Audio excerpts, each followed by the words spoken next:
శ్రీ హనుమంతుడు అంజనీసుతుడు అతి బలవంతుడు రామభక్తుడు లంకకు పోయి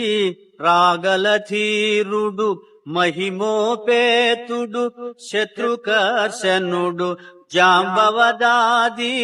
వీరులందరును ప్రేరేపింపగా సమ్మతించెను. లంకేశ్వరుడు అపహరించిన జానకీ మాత జాడ తెలిసి కొన తన తండ్రి అయిన వాయుదేవునకు సూర్యచంద్ర బ్రహ్మాది దేవులకు వానరేంద్రుడు మహేంద్రగిరిపై వందనములిడే పూర్వాభిముఖుడై రామనామమున పరవశుడయ్యే రోమ రోమమున పులకితుడయ్యే కాయము పెంచే కుప్పిల్చి ఎగసే దక్షిణ దిశగా లంక చేరగా